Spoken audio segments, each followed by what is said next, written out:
Good evening and welcome, ladies and gentlemen, to this Monday, December 12, 2011 broadcast of the Infowars Nightly News. I'm Aaron Dykes. Now, coming up in this broadcast, we have a very special interview with pharmacist Ben Fuchs. He's going to give you a wealth of information on nutrition and vitamin supplements and how you can improve your health. It's such an extended interview. We have a part two also coming up later this week. But first, in the news, it has come to the surface that the very controversial National Defense Authorization Act is even worse because of who was behind the terrible language in the bill, which was written by Carl Levin, Senator, as well as John McCain, Senator.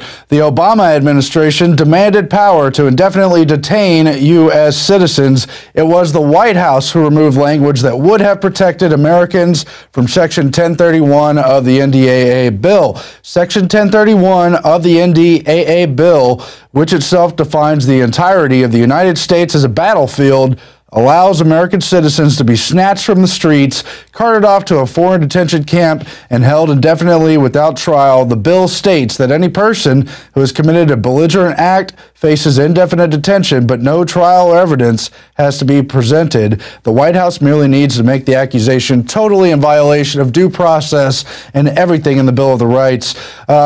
The article goes on to discuss how it was the administration that asked us to remove the very language which we had in the bill, which passed the committee. We removed it at the request of the administration. That's Senator Carl Levin talking, and now we have a video clip of him saying the same.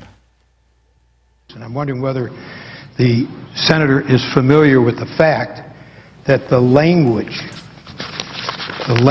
which precluded the application of Section 1031 to American citizens was in the bill that we originally approved in the Armed Services Committee, and the administration asked us to remove the language which says that U.S. citizens and lawful residents would not be subject to this section. Is the senator familiar with the fact that it was the administration that asked us to remove the very language which we had in the bill which passed the committee, and that we removed it at the request of the administration that would have said that this determination would not apply to U.S. citizens and lawful residents? I'm just wondering, is the senator familiar with the fact that it was the administration which asked us to remove the very language, the absence of which is now objected to by the senator from Illinois? I'm familiar now because the senator from Michigan has shared that fact with me. And so again, that's legislation that would have, at least in the language, protected American citizens from this indefinite detention. And Levin says it was the White House who asked him to remove it. This is a part of a larger problem because so much of the secret junk that goes on is cloaked under national security, which is all part of the executive branch overreach. It's been going on through many presidents, George W. Bush, chief among them. Obama's a big part of that problem as well. I wanted to read this paragraph. The Obama administration never had a problem with Section 1031 of the bill and indeed acted to ensure it applied to American citizens. Doubts over whether or not Obama would veto the bill only arose out of issues with Section 1032, not the same section, which pertains to the military being required to take custody of individuals. So if Obama vetoes the very large NDAA National Defense Authorization package, it may well be because of the issue with Section 1032 and not with Section 1031, the controversial section talking about indefinite detention of Americans. So we're going to look out for a possible stunt, a switcheroo, making your cake and eating it too, having your cake, eating it too. Something to watch. In other terrible news, the internet piracy bill, a freedoms of speech kill switch, that's in the Hill today. They talk about how the U.S. Justice Department, under the Stop Online Piracy Act, could shut down any internet site it doesn't like on nothing more than a whim. Under the so-called Stop Online Piracy Act, SOPA, the federal government, which is prohibited constitutionally from abridging free speech or depriving its citizens of their property without due process, would engage in both practices on an unprecedented scale. In establishing the precursor to a taxpayer-funded thought police, it would dramatically curtail technology investment and innovation, wreaking havoc on our economy, and goes on to talk about how any accuser or competitor needs to do in order to obtain an injunction relief is point the finger at a website. And obviously they can use this to selectively shut down almost anything. They also reported on it here in the Washington Post in the article Overkill on Internet Piracy. Of course, Infowars has been warning about the internet kill switch bills that the Senate and others have tried to introduce for years. Paul Joseph Watson wrote the Senate to sneak through internet kill switch bill back in August 26th of 2010. He also wrote about it in June 25th of 2010. Obama could shut down internet for 4 months under new emergency powers. New bill gives Obama kill switch to shut down the internet. That's Paul Joseph Watson in June of 2010 also. And a whole lot more. The point is they're going to use these claims of copyright infringement to protect the music and movie industries and the rest of it to shut down what ultimately will amount to, and I assure you of this, political speech. This website's under threat. Every website, especially where it values freedom, is completely under threat by this awful legislation. Now, you heard about the EAS emergency alerts. The government did a test on TV and radio last month in October. They also announced they want to soon do them on internet and cell phones. Verizon was the first cell phone network to sign up for that. And here it is, unannounced Verizon emergency alert causes panic in New Jersey. An unannounced test of soon-to-be mandatory emergency alert system caused panic in New Jersey after Verizon customers received text messages warning them that a civil emergency was in progress and to take shelter, prompting alarm and a flood of 911 calls. And it goes on to discuss all the chaos from there. It was almost certainly a government message. In fact, the exact wording that Verizon cell phone customers received was civil emergency in this area until 1:24 Eastern. Take shelter now, U.S. govern. Reason for alert indeed. And the point is they're going to take over all means of communication, including the more recent types, cell phone and internet communication with their emergency alerts, which have other reasons as well. Now, Paul Joseph Watson has also written on the report that says Iran is about to practice closing the Strait of Hormuz. They're going to do a drill to close the key choke point that would send oil prices skyrocketing to $300 to $500 a barrel. More reason to think that a wider war could be beginning. Kurt Nimmo reports on whistleblower activist Sybil Edmonds warning that foreign military groups are amassing on the Jordan side of the Syrian border. U.S. NATO troops reported on Jordan's border with Syria. Of course, that country is under target as well. There's a covert war going on there, as well as in the wider part of the Middle East. We'll keep an eye on the geopolitical situation in the days to come. Meanwhile, Holder has essentially admitted that the Justice Department lied to Congress, said his little reasons about it's only a state of mind. Now they're discussing in the Daily Caller how Holder may be holding on to private emails about Fast and Furious. A largely overlooked exchange from Thursday's House Judiciary Committee includes what appears to be an admission from Attorney General Eric Holder that emails to and from him about Operation Fast and Furious may exist and that he's refusing to provide them to Congress. Just more reason he should be further questioned, fired, and probably prosecuted. Meanwhile, Attorney General Eric Holder's coming here to Austin, Texas, where we broadcast from, and Kurt Nimmo has written an article urging people to protest his appearance at the LBJ Library in Austin at their main auditorium there. Holds several thousand. It's apparently by invitation only, and he cites how Holder had a significant role in the Waco siege in the bombing of the Oklahoma City building, and all the rest of it, all the nasty stuff he's been involved in. That's right, it's not just Fast and Furious. These criminals have a total track record, and that's why they're tapped time and again for government. That article, of course, up on Infowars.com if you're in the Austin area and want to show Holder what you think, peaceably, of course. And they will try to frame you and arrest you. We've all been through that as well. TSA recruiting junior officers at airports. At any rate, they have a fake TSA badge that says junior officer that they're giving out to kids. We got this tip from one of our great readers. And remember when you were growing up and wanted to be a police officer, firefighter, or public servant? Now the TSA appears to be tapping children for future recruits. Not only are young, impressionable flyers indoctrinated by the unconstitutional checkpoints themselves, but now by a subtle driver to join the team when they could someday get the power to conduct their own pat-downs and body scans. Just crazy what this world is coming to. Now, on the climate gate front, we've covered the meeting in South Africa, in Durban, where they're trying to set up essentially a climate debt system.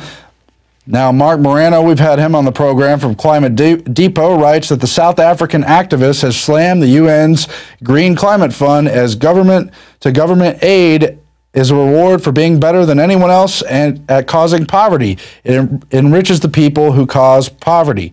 And he cites an activist by the name of Leon Liu, who said the UN Climate Fund will wreak havoc on the developing world's poor.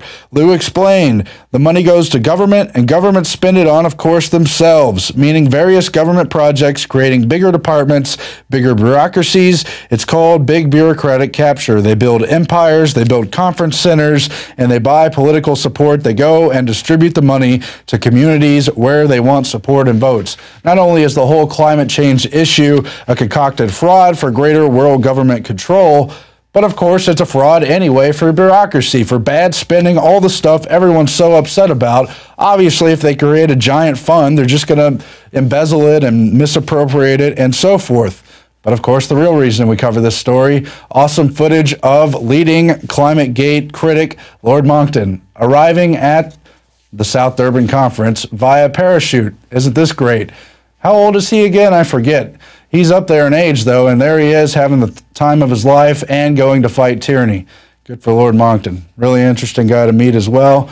Durban jump for climate truth. There he is with a tandem instructor, I would imagine, landing near the site of the conference where all the climate change people bring in their propaganda. So why shouldn't Monckton make a spectacle for truth? Yeah, pretty neat. In other news, Rand Paul is now criticizing the leading, or what the media tells us are the leading GOP potential nominees, Gingrich and Romney, saying they're not conservative. Of course, Rand Paul's father, Ron Paul, who's running for the nomination, is conservative. He slammed Romney, saying he had defended bailouts as necessary to keep the entire currency of the country worth something. My experience tells me that if we were on the precipice, we could have had a complete meltdown of our entire financial system, wiping out all the savings of the American people, so action had to be taken. No talk about reining in the Federal Reserve or the real causes of the bailouts or the inherent problem with giving money to the people who acted inappropriately. Meanwhile, current, quote, frontrunner Newt Gingrich claims to have changed his mind on TARP after having his ear bent by a number of, quote, very right-wing businessmen. Those unnamed advisors convinced Gingrich that the financial meltdown was a true crisis and the bailouts were necessary to prevent the financial system from suffering a heart attack. If nothing else, even if they're not conservative, there's certainly sellouts who will blow in the wind any which way the lobbyist money sends them. In Latvia, a country that's had a lot of issues, the largest bank fights off a depositor run after rumors of imminent collapse. It nationalized last month after regulators discovered evidence of massive fraud allegedly carried out by the bank's former owner. Depositors were deprived of access to their funds for days. We've seen this here in the United States with people who had their money in MF Global. Of course, it's happening worldwide, and I'm sure this is just the beginning. Of course, Latvia always has had problems, as I mentioned, but Norway, traditionally a very rich country. However, its butter shortage threatens Christmas treats, reads the headline in the AFP. An acute butter shortage in Norway, one of the world's richest countries, has left people worrying how to bake their Christmas goodies with store shelves emptied and prices through the roof. Now, this is just an example of what happens when there is a food shortage crisis. The price of a pound of butter went up to 350 euros, which is more than $460 US, and people were bidding on it on the black and gray markets as well.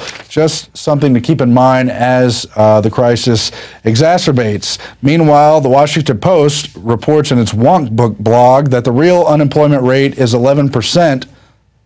And they go on to give their reasons that since 2007, the percent of the population that either has a job or is actively looking for one has fallen from 62.7% to 58.5%. That's millions of workers leaving the workforce. It's not because they become sick or old or infirm. That's because they can't find a job, so they stop trying. But then it goes on after saying that the, quote, real unemployment rate is 11% to explain how the real un- and underemployment rate is measured by the U6 graph, and it's nearly 20%. You can see it in better detail here at Shadow Government Statistics.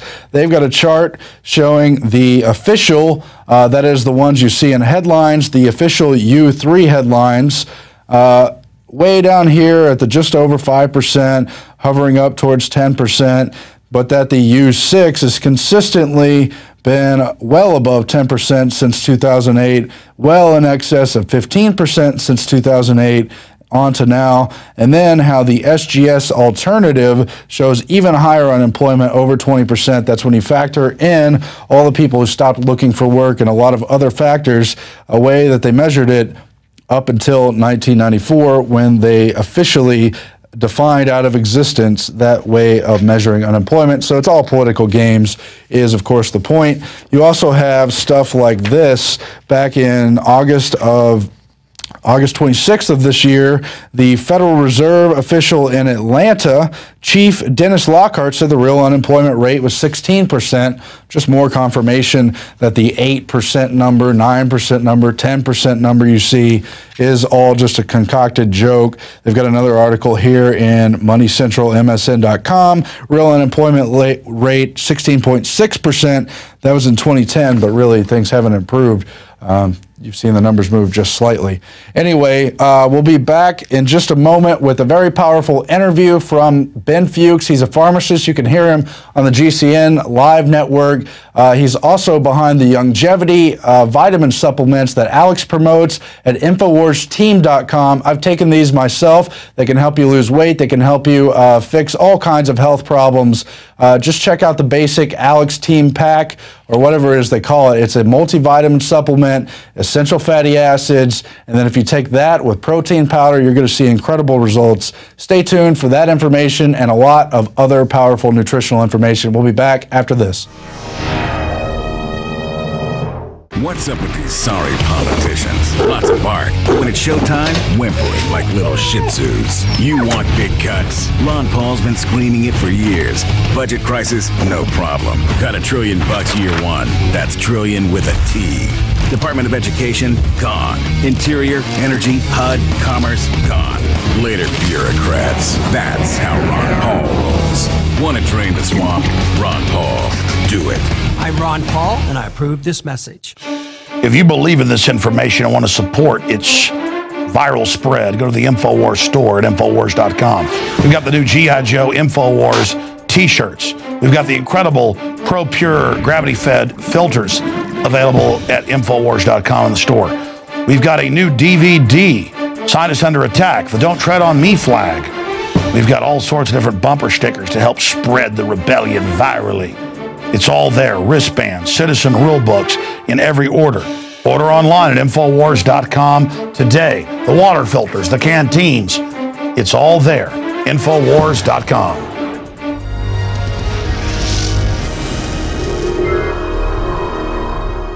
And we're back from break on the InfoWars Nightly News. Now we're joined by pharmacist Ben Fuchs for really an extended interview into everything about health and how really you can solve your own issues just by learning about nutrition and taking it into account. Yeah. Thanks for joining us, Ben. Thank you for having me. I like the way you said that. We can solve our own issues. Do you ever hear that book, The Constitution of No Authority by Lysander Spooner? No. Lysander Spooner was a lawyer in the 1800s, and he wrote a book called The Constitution of No Authority. And his whole take was that we have to abolish authority. And that he was talking about it from a political standpoint. I'm talking about it from a health standpoint. I mean, the word authority always troubled me because the word authority contains the precursor author. So when somebody's an authority, that means they're writing your story. Right. I hate authority. I don't want anybody writing my story. We can write our own story, and nothing is more important when it comes to writing our own story than writing our own story about our health. Mm-hmm. So why don't you give us some of the basics here? Okay, cool. Well, one of the things I like to do is simplify things. In pharmacy school, we always learn how to educate the public. You know, think about it. The most trusted profession every year is the pharmacist. And why is that? It's because we're trained in taking very complicated information about medicine, information that people really don't have a lot of don't really understand, and simplifying it and making it more palatable, making it bite-sized for people to grasp. Well, I do that with nutrition. And the way I do it with nutrition is I take this vast, somewhat confusing subject, somewhat overwhelming subject of nutrition. I mean, it's very easy for people just to throw their arms up and say, I give up. And what I like to do is take that vast subject matter and simplify it into bite-sized components. And the way I do it is with what I call the 8 chapters of good nutrition. Mm-hmm. And the 8 chapters of good nutrition are protein, fat, carbohydrates, fiber, water, vitamins, minerals, and trace nutrients. The first 5 chapters are I call macronutrients. These are nutrients you need a lot of. The last 3 chapters are trace nutrients, like the pixie dust that activates the macronutrients.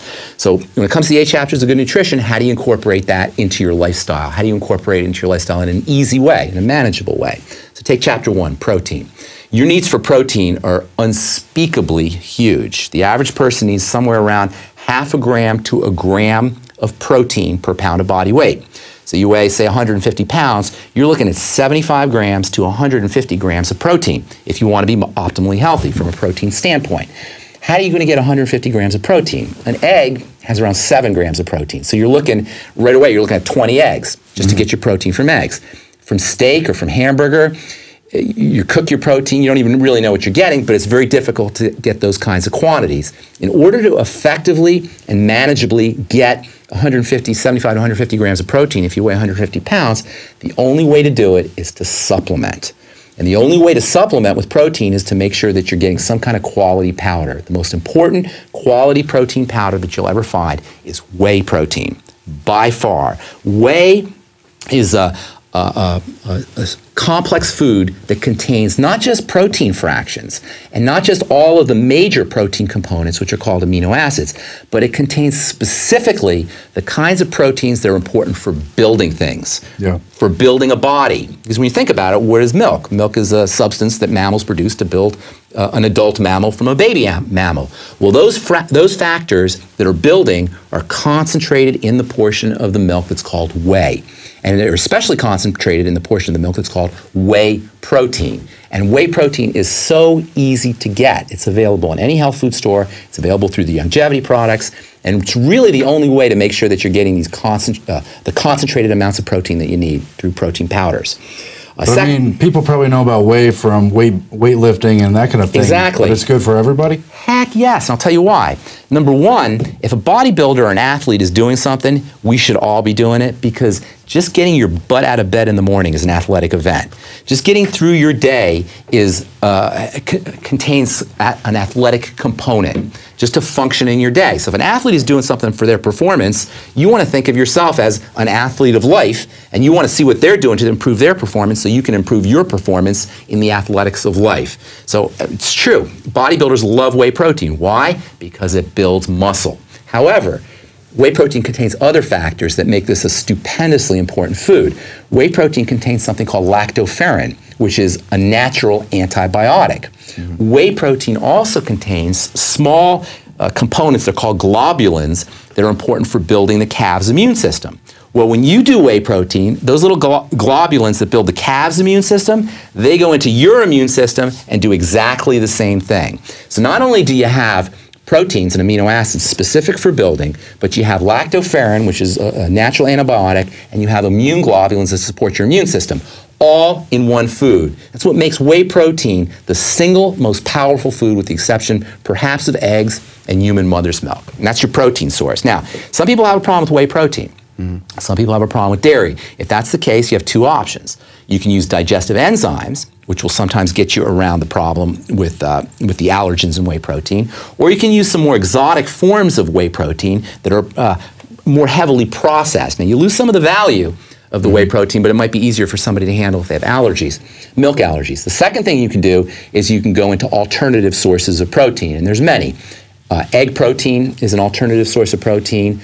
Bean protein, soy protein, not quite as good, but it's an alternative source of protein. Hemp seed protein, again, not quite as good, but an alternative source of protein. Brazil nut protein, pea protein, rice protein. These are all sources of protein that you can use in a supplemental fashion. Now, I'm a big believer in food, but one of the big problems with food is we have to cook it. And we have to process it, whether that processing involves chopping or dicing or freezing or boiling, whatever that processing is. And whenever you process a food, you lose the nutritional value. The beautiful thing about whey protein is you don't have to process it, or protein powders is you don't have to process it. You just add it into water and drink it. By the way, I'm a bachelor. I don't really have time to cook or the inclination to cook. So one of the neat things about whey protein is you put it in water, you drink it, or you put it in your blender and you throw a few other things in and you drink it. One dish to wash, no muss, no fuss. You're well nutriated. That's one of the neat things about supplementing is it's brain fart free, brain damage free. It's easy to do. You just add the stuff to water and you drink it. And that's one of the neat things about nutritional supplements as well, is you can get your nutrients without having to waste a lot of time in the kitchen. As far as food goes, that's a whole nother story, because I think foods are very important. But the less work you give your digestive system, the longer you will live. So the key to longevity and the key to health and wellness is to figure out a way to get lots of nutrients without lots of calories. Calories represent heat and calories represent work. Nutrients are, in a way, they're the opposite. Because your body doesn't have to work, the body actually gets work. The body actually gets energy. The body actually gets the raw materials when you take in nutrients. When you take in calories, the body has to process the calories. Calories represent heat. The body stores those calories. A lot of work goes into the digestive process that is bypassed when you use a nutritional supplement program like whey protein powder. And by the way, that's just chapter 1. There's a lot more to it, but that's just chapter 1. Then you go into fat, and another thing, this is another really important thing. Your brain is constantly reading the blood. See, your brain's in the dark. It's in your head. It doesn't know what's outside there. The only way it knows what's in the outside world is by reading the blood that's passing through it. So your brain is constantly scanning the blood for specific nutrients to determine whether you're hungry or not.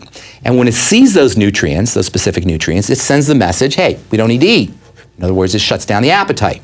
On the other hand, when it's missing those nutrients, it says, go get some food, we're missing nutrients. Well, the key nutrients that the brain is looking for to determine appetite, or lack thereof, is tryptophan, which is a very important amino acid, you can think of it like a protein, and glutamine, which is another very important amino acid, and you can think of it like a protein. So essentially, the brain is reading the blood for specific proteins to determine whether you're hungry or not, or whether we're hungry or not. So if you want to shut down your appetite, protein is your best friend. Concentrated protein is your best friend. If you want to lose weight, concentrated protein is your best friend, because what happens is your protein levels in your blood rise, and as the blood goes through your brain reads the protein levels and it says, all is right in the world. Now, it's specifically reading the blood for these building amino acids, specifically tryptophan and glutamine, which from an evolutionary perspective, these were the amino acids that were in the foods that we hunted. Back when we were paleological, when we lived on the African savanna 50,000 years ago, tryptophan and glutamine meant we just killed a wildebeest, or we just killed a zebra. And it's summertime on the African savanna and all is right in the world. So you don't have to go eat. Now we can take all that energy, we can put it into muscles. Conversely, when tryptophan levels are low, and glutamine levels are low, protein levels are low in the blood, the brain reads the blood, it sees the protein levels are low, the amino acid levels are low, the tryptophan and the glutamine levels are low. Guess what it does? It sends you out to go find food. Store up anything you can find. Store it, exactly. And what kind of food? Sugar, because sugar is very important to the brain. So when your protein levels are low and your amino acid levels are low, tryptophan and glutamine, you're going to be on a one-pointed, highly focused hunt for sugar, And your brain is going to take that, your body's going to take that sugar, and under orders from your brain, it's going to store it on your gut or on your butt because it thinks a famine is coming. It thinks wintertime is approaching. So protein, ingestion of protein, proper ingestion of protein, tells the brain that all is right in the world. It's summertime on the African savanna. There's plenty of food, and we can put all those nutrients into building muscle so we can go out and hunt and do all the things human beings are supposed to do. Protein is a dieter's best friend. And I hate willpower. I don't have any willpower, and I don't believe dieting or good health should be a question of willpower. Because to me, willpower is this battle that's going on in your body. And that's not a good thing. You don't want to have a battle going on in your body. Good health should be as easy as a piece of ripe fruit just dropping off of a tree. And when you give yourself high protein, and you give yourself concentrated amounts of protein, 0.5 gram to 1 gram per pound of body weight, you'll find that your sugar cravings just naturally go away. If you don't have enough protein and somebody puts sugar in front of you, you can have all the willpower you want. You're going to have a tough time turning that sugar down. You'll be like, my diet starts tomorrow. And that's what most people do. But if you go to your party where there's going to be the birthday cake or the cherry pie, you go load it up on protein, it's going to be much easier to withstand the cravings and the urges and the drives, which are really hardwired in your interest. Remember, your brain is in the dark. It doesn't know it's in the year 2011 in Austin, Texas. It thinks it's on the African savanna 50,000 years ago. So you have to give the brain what it needs in order to be happy on the African savanna 50,000 years ago. So protein is chapter 1. Can I go on to continue? Let's do it. Okay. Chapter 2 is fats. And just like protein is a dieter's best friend because it'll get you off the sugar, fat is a dieter's second best friend because it'll get you off the bad fat. The good fat will get you off the bad fat. Our body's need for protein is hardwired, and our body's need for fat is hardwired as well. And if you are low fat, if you are deficient in fat, and somebody puts a slice of pizza in front of you, there is no way you are going to be able to withstand that because the drive for fat is built into your brain. So what do? You get yourself essential fatty acids. In nutrition, whenever you hear that word essential, that means your body can't make it. It has to come in from the outside. And there are 2 fatty acids. You can just think of them for simplicity's sake as fats. There are 2 types of fats that are said to be essential because our body can't make it, your body needs it, but it has to come from the outside. If you don't have enough essential fatty acids, whatever fat is sitting in front of you, you're going to go for it because your body's need for fat, like your body's need for protein, is hardwired. So if you want to get off the sugar, you go for the protein. If you want to get off the pizza, or you want to get off the French fries or the fat, go for essential fatty acids. Now, essential fatty acids, the role in the body is tremendously, tremendously important. But one of the most important places where essential fatty acids play a role is they get converted into something called master hormones. And master hormones are hormones that regulate all of the other hormones. They're transcendent to all of your other hormones, and they come directly from essential fatty acids. Without essential fatty acids, you cannot make those master hormones. Master hormones regulate all the opening and closing of your body, all the opening and closing of blood vessels, nerves firing or not firing. Any kind of dynamic movement in the body is regulated by these master hormones, which in turn come from essential fatty acids. There are many Americans who go cradle to grave without enough essential fatty acids because they're so difficult to find from food. Yeah. If you're not supplementing, you're not getting them. You can almost one-to-one treat your fat cravings as deficiencies in essential fatty acids. So getting yourself on a good essential fatty acid is unbelievably important. There's 2 ways to do it. You can do it in liquid fashion. There's many brands of liquid. Or the easy way to do it is capsules, like the Longevity product, the Ultimate EFAs. Take 3 capsules morning, 3 capsules afternoon, 3 capsules night. Now, one of the things that happens as we get older is we don't absorb our fats. And so many people are having problems not only getting essential fatty acids, but once they take their essential fatty acids, absorbing the essential fatty acids. So if you have a problem, then you're going to have to throw in some digestive enzymes or take your essential fatty acids with food. But other than that, as long as you don't have a digestive problem, taking essential fatty acids, generous amounts, maybe 9 capsules a day, are one of the fastest ways to demonstrate dramatic improvement in skin health, in blood pressure health, in blood sugar health, and in brain health. And it doesn't take very long. One of the neatest things, I like demonstrating to people how powerful this stuff is so they can see for themselves. Yeah. So here's what you do if you just want to have a quick demonstration. Get yourself maybe 9 or 12 essential fatty acids and take them all at once. And let them sit in your stomach for a little bit, let the fats break out of the gel and go into your digestive system. And then see if French fries sound good to you. And I guarantee you, once you get a big jolt of fat into your system, essential fatty acid fat, good fat, you will not be able to eat the French fries. Now, your body is constantly using essential fatty acids, so you're going to feel like French fries a few hours later. But just doing it one time will be enough of a demonstration to show you how powerful nutritional supplementation is for weaning yourself off of the crappy stuff. My favorite thing about essential fatty acids is it makes your skin nice and soft. Now, I've been in the skincare business for a long time. One of the things about skin that most people don't recognize is your skin should never be dry. Let me tell you something. Almost everybody has a problem with dry skin. There are billions of dollars spent on moisturizers in this country which do nothing. The moisturizers don't moisturize the skin. They just wax a coating of wax or oil on top of your skin. But you shouldn't need a moisturizer because human skin is not supposed to be dry. As soon as you start taking essential fatty acids, you notice that your skin isn't as dry. The best thing about essential fatty acids for women is one of the classic signs of EFA deficiency, of essential fatty acid deficiency, is menstrual cramps.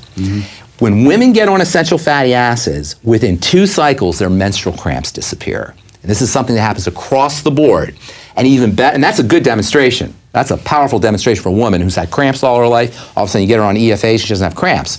But even better, when she takes a month off of her EFAs because she gets all cocky and says, I don't get cramps anymore, guess what? The cramps come back. That's how powerful the connection is between these physical manifestations of ill health and nutritional deficiencies. So these are hormonal. Does it work the same for men and women? Absolutely. I mean, does it work in the right respective ways? Heck yes. Men make hormones too. These are, see, here's how hormone works. You have a cell, right? Think of a little circle like you saw in biology class. It's not really a little circle, it's a blob, but think of their little circle like you saw in biology class. Your little circle on the outside of a cell has little spaces. Those are called receptors. And the way a hormone works is a hormone will sit in one of those spaces the way a plug sits in a socket, and it will cause a chemical reaction to happen. That's a little bit simplistic. There's a few other things that happen, but basically a hormone is like a plug. It sits in a socket. Essential fatty acids go to make or get converted into master hormones. Not hormones, master hormones. Now, what is a master hormone? A master hormone is a component that affects how the plug is going to hit the socket. So without these master hormones, the plug doesn't hit the socket as effectively. None of your hormones work as effectively. Not only that, but essential fatty acids are part of the outside part of a cell. It's called a cell membrane. And that membrane is composed of essential fatty acids. Without essential fatty acids in your diet, the cell membrane becomes dysfunctional, and once again, the plug can't fit into the socket because the cell membrane is out of shape. Thirdly, and this is very, very important, essential fatty acids are oxygen magnets. And this is why they're sitting in the outside part of a cell. Because as the essential fatty acid is sitting in the outside part of a cell, it's attracting oxygen to the cell. It's an oxygen magnet. Oxygen that's attracted to the outside part of a cell can be absorbed into a cell, and the body and the cell can use that oxygen for energy. Essential fatty acids act to trap oxygen, to localize oxygen near a cell so that cell can utilize the oxygen. Cancer can be created by suffocating, robbing a cell of oxygen. So essential fatty acids in the cell are the ways the cell protects itself from cancer. In fact, the most powerful strategy for protecting yourself from cancer is to make sure you're oxygenating cellularly through supplements like essential fatty acids and through the lungs and the respiratory tract by making sure you're breathing correctly, which is a whole nother story. So essential fatty acids go to make master hormones. They go to make the cell membrane. They act like oxygen magnets. Tremendously important, and one of the most functional benefits of essential fatty acids is they can get you off of the French fries and get you off the fat. Yeah, that's true. So just with the first 2 chapters, bro, you've now lowered your sugar cravings, reduced your sugar cravings, reduced your cravings for fatty foods. Just the first 2 chapters, you've lost weight. Just the first 2 chapters. And we haven't even got to chapter 3, which is carbohydrates. Now, carbohydrates get a bad rap. Everybody wants to be on low carb, right? Low carb diets. You need more carbohydrates than you need any other food group. In fact, roughly 60% or so of your calories should come from I shouldn't say that. 40% of your calories should come from carbohydrates. The standard and everybody's going to be a little different, but the standard type of division of macronutrients are 40% carbohydrates, 30% protein, 30% fat. That's a good place to be. So most of your calories should come from carbohydrates, but they have to come from one kind of carbohydrate. And this is one of the most amazing, powerful foods on the planet. And the large bulk of your calories should be coming from this one type of food, and that is vegetables. Vegetables, vegetables, vegetables, vegetables. So most of your calories have to come from carbohydrate, but not the carbohydrates that we're getting, vegetable carbohydrates. And you notice I didn't say fruits, right? I said vegetables, not fruits. The problem with fruits is fruits have been bred, genetically modified, not just recently in terms of genetic modification, but genetically modified for eons, for centuries, really, to be super high in sugar and super high in fructose, specifically, which is a very problematic sugar above and beyond regular sugar. Fructose has its own problems, and fruits are obviously high in fruit sugar, fructose. So you want the bulk of your caloric intake to come from the calories that you get from vegetables. Vegetables, vegetables, vegetables. Now, there's a couple problems with vegetables. The first problem is a lot of the nutrients in vegetables that come with those carbohydrates are fatty and fat soluble. And if you have any problems with fat absorption, if you have any malabsorption issues, 30% of Americans have fat malabsorption problems, you're not going to get the benefits of those fatty nutrients. And those fatty nutrients are very protective against, protective from the sun and protective from toxicity in the environment. So without those fatty nutrients, they're called bioflavonoids and they're called carotenes, and you probably have heard some of these terms, phytosterols. These fatty compounds that are found in vegetables are supposed to be protecting us from the environment, protecting us from the sun, protecting us from toxins, protecting us from pollution. But if you're not absorbing your fats, you have an intestinal problem, you have Crohn's disease, celiac disease, you're not absorbing your fats on some level, what's going to end up happening is you're going to lose those nutrients, and you're going to be more sensitive to the sun, you're going to be more sensitive to skin cancer and other kinds of cancers, you're going to be more sensitive to environmental toxicities. So what you need to do with your vegetables is you need to mix them with oil.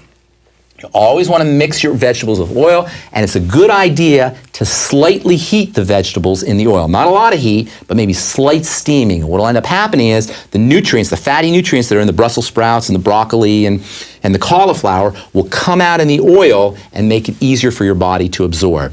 So chapter 3, carbohydrates, should be mostly vegetables, as much as you can do vegetables, and it should be always mixed with fats. Mix your oils, your fatty acids, your essential fatty acids with your vegetables, and go varied on the vegetables. Easy on the beet and carrot. Everybody likes beet and carrot because they're super high in sugar. So easy on the beet and the carrot. Emphasize the bitter vegetables. Medicine and good stuff is always in the bitter vegetables.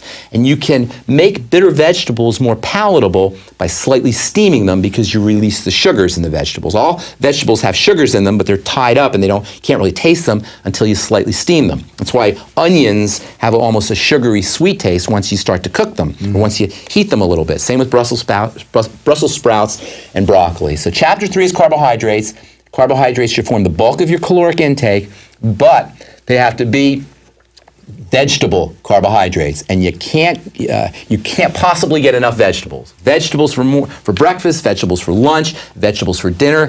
Veggie juices are an unbelievably important strategy for dieters because you get all of these nutrients, easy to absorb, it's all broken up and pre-digested, and you don't have to go through some of the digestive problems that are associated with vegetable intake. By the way, cabbages and cabbage juice is an amazing, amazing medicinal-like compound, medicinal-like food substance for the digestive system. If you have ulcers, if you have any kind of digestive problems, cabbage juice is amazing, amazing stuff. All vegetables are amazing. Cruciferous vegetables, broccoli, cauliflower, Brussels sprouts are a woman's best friend because they're highly protective against female cancers. Yeah. All of those vegetables, cruciferous vegetables.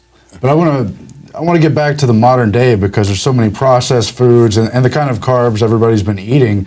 I mean, I followed, like you said, the first 2 chapters of this, but just getting on the wheys and the fats, and I personally have had a big transformation.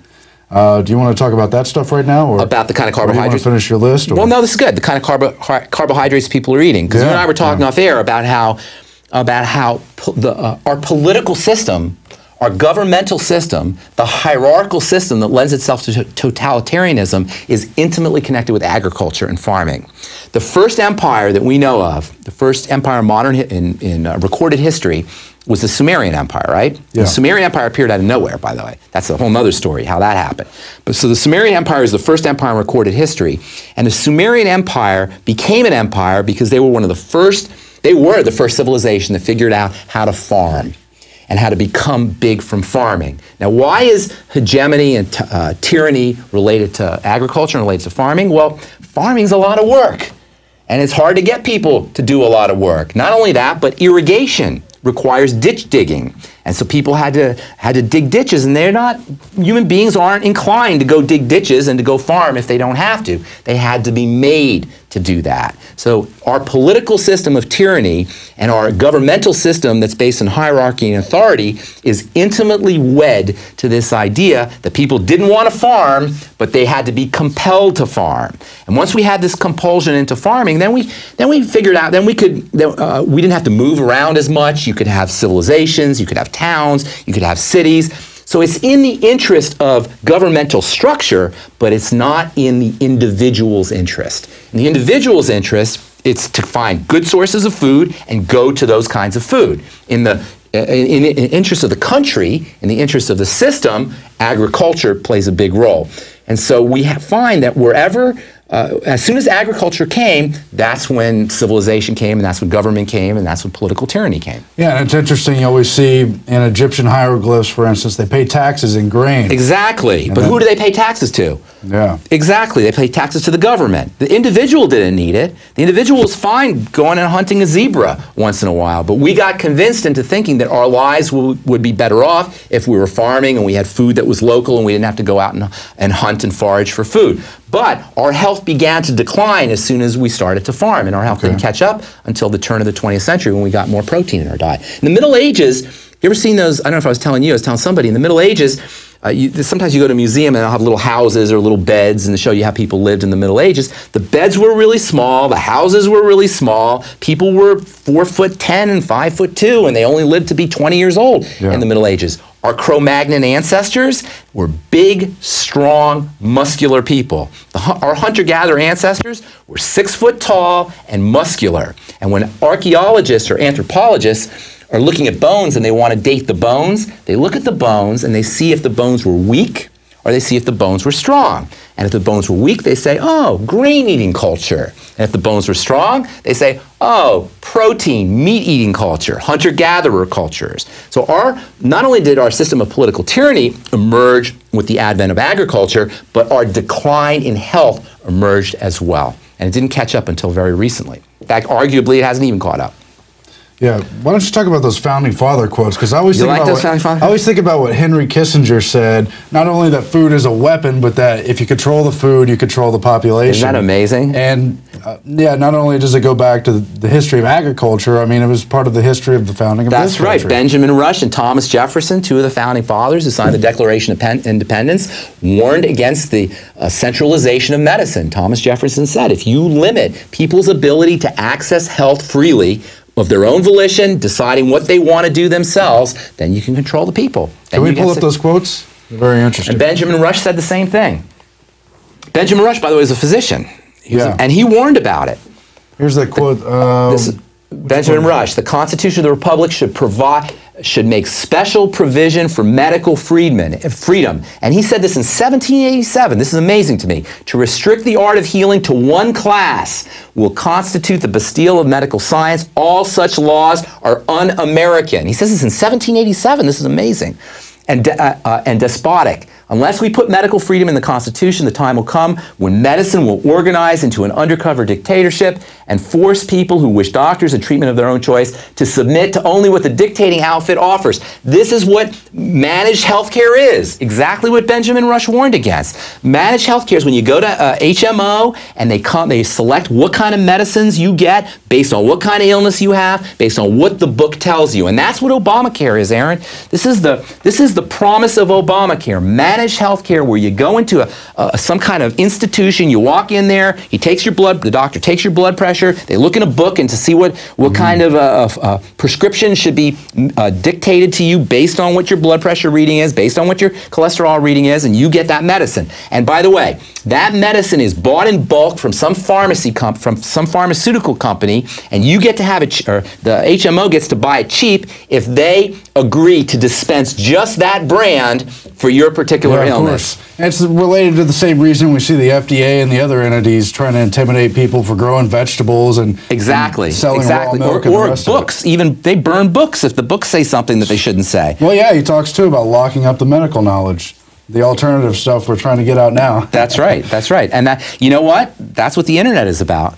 We're so lucky for now. I don't know what's up in the future, but for now, Aaron, gathering information is the most important thing you can do. The reason I do what I do is because I want people to have this kind of information. For the listeners, for people who are out there, there is nothing more important than gathering information about this whole, about how we take care of our bodies and how we don't take care of our bodies. To me, our access to the internet that we have for now is a gift from on high.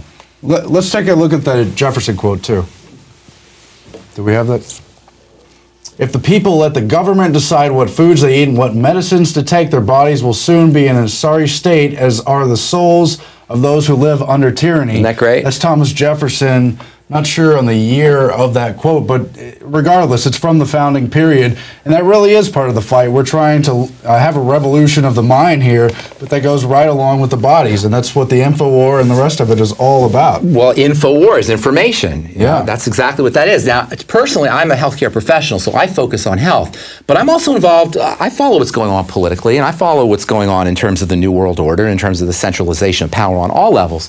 But if we're sick, Aaron, if we have cancer, if we have colon problems or Crohn's disease, if we have autoimmune problems, or if we're just a slave to food where we can't stop eating, we will not have the wherewithal, we will not have the power, we will not have the strength to fight this New World Order. So to me, this is a precursor to the great battle. Taking care of your body, taking care of your health, disengaging from the foods they want you to eat. If somebody is singing a song to you about a food that you're supposed to go out and eat, that's a food you don't want to eat. Yeah. If there's a commercial, if there's a jingle, if there's a model, if there's a little cartoon character, that is something you don't want to go near. And that's the kind of decisions we have to make. We're being manipulated through our food choices. So as an independent human being, as a free-thinking human being, it should be an insult to anybody to drive through the Golden Arches or to go through Wendy's or to eat that kind of food, because that's how that's how our power is being usurped from us. That's how we are being controlled, through the water we're drinking, through the beverages we drink, through the foods we eat, and through the air we breathe. So personally, I consider it an insult to my intelligence to go through some kind of drive-through to have a hamburger or French fries. I feel personally offended by somebody trying to sell me that stuff. They've taken all the psychology knowledge and used it against us. It's from Maslow awful. to Bernays. You know about Edward Bernays? Exactly. Oh my God, the torches of Well, he was the nephew of Freud, so exactly. Do you know Edward Bernays was hired by the Beechnut Packing Company to get more sales for bacon, and he invented the bacon and egg breakfast that we all eat today? That's some good PR. Well, I've seen that documentary, The Century of the Self. It's very interesting. Exactly. Edward Bernays knew all this stuff. See, that's when they started to figure that we can manipulate the mind. They didn't even know about the mind from a scientific perspective till Freud. Freud's big advance was he said that there's these unconscious drives that we have, and those can be manipulated. I love this. There's a funny story, and I think it was in that Century of the Self video with the cake mix. Do you remember the story with the cake mix? Not offhand. They were trying to sell women powdered cake mix. And women didn't want to buy it because they were like, no, I'm a woman. I know how to bake. I'm not going to buy a powdered cake mix. They found it insulting, right? So what they did is they did all these focus groups to figure out why women weren't buying the processed powdered cake mix. And they found out that because women felt like it was taking their womanhood away, they figured out, well, we'll tell women to crack an egg in the powder cake mix. So they feel like they're doing something. They feel like they're doing something, and all of a sudden, the cake mix sales went through the roof, and to this day, people are buying powder cake mix simply because they think they have to add an egg. You don't need an egg in there. They just told you to add an egg because it would make you feel like you were doing something. The point being that was when we figured out, or that's when marketers figured out that there was a way to get people to buy things, to hit their buy buttons. In fact, there's a book out now called Biology. Yeah. Have you seen that? B-U-I. Biology, which is the science of how we buy. They have it down, and by the way, the Obama campaign was like almost a pinnacle in all of this, understanding how to manipulate people. Politicians use this all the time. But today, they can actually track your movements in a grocery store to see how much time you're spending at each shelf on the grocery store. And they have these new interactive devices that are being put on shopping carts, and supposedly they're going to tell you, they'll be personalized based on your buying habits, based on your little frequency buyer card. They'll know exactly what Aaron likes to buy, and as you're wheeling the shopping cart through there, they'll go, sale on Twinkies, sale on whatever you like to buy. We become such slaves. We allow these malls to track us on the smartphones. You'll be tracked, exactly. And not only that, but they have iris scanners, and they'll track your eye movements to see how long you're spending focusing on this box or that box, and they'll know how to position things based on the information that they gather. Look, we're going to do a whole part 2 covering a lot more, how to address certain diseases and what's at the heart of it all. But I also wanted to get into a little bit of my personal story, because I have been listening to your show for about 6 months now, and it finally sunk in just from your first 2 points that you got to take the protein and you got to take the essential fats. Right. And I've lost a ton of weight just awesome. doing that alone, some moderate exercises, and taking these longevity supplements that we have at InfoWarsTeam.com, and then, of course, your radio show at BrightSideBen.com. There I am 6 months ago. That's amazing. And, yeah, I've lost somewhere on the order of 65 pounds or so. But Aaron, here's the thing. It's great you lost weight, and I love that we look good and you lose weight, and it's great that you could see that you lost weight, because it's a way to visually demonstrate for you how effective a nutritional supplement program like the longevity products can be. But what's really important, Aaron, is you just added a decade to your life. You just reduce your risk of arthritis. You just reduce your risk of heart disease. You reduce your risk of cancer. You reduce your risk of stroke. You reduce your risk of dying from all the things that Americans die from. And I don't care about dying personally. I don't have a fear of death. But what I don't want to happen is I don't want to get a stroke. And I don't want to have an aneurysm. And I don't want to end up in a wheelchair. And I don't want to end up where I can't move my body. And that is the prognosis, unfortunately, of most Americans if they continue down the road that they're on.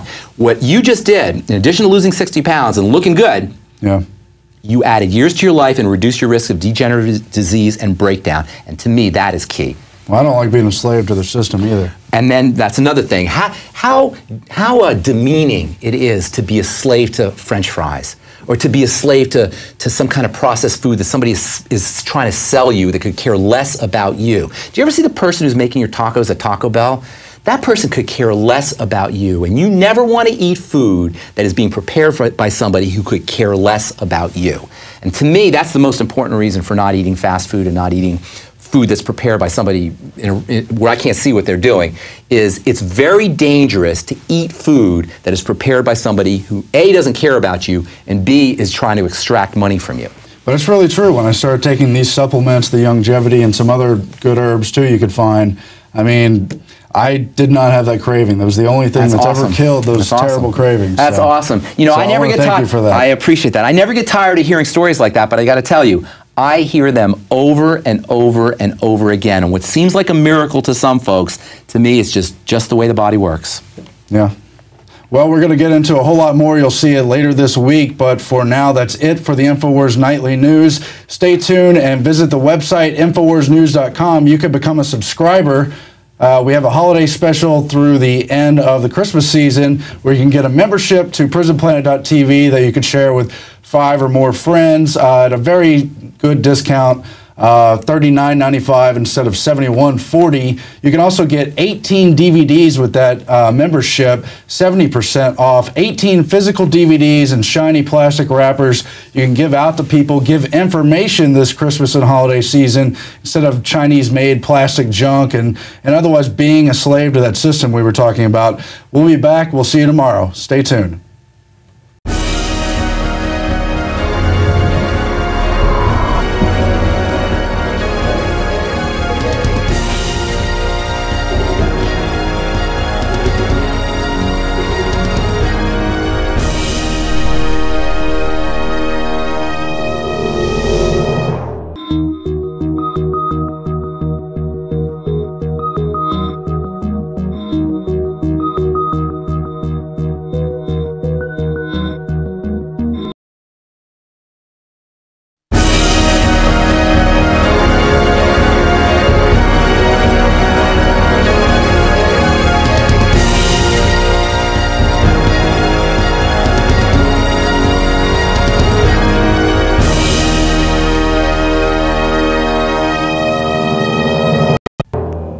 Good evening and welcome, ladies and gentlemen, to this Monday, December 12, 2011 broadcast of the Infowars Nightly News.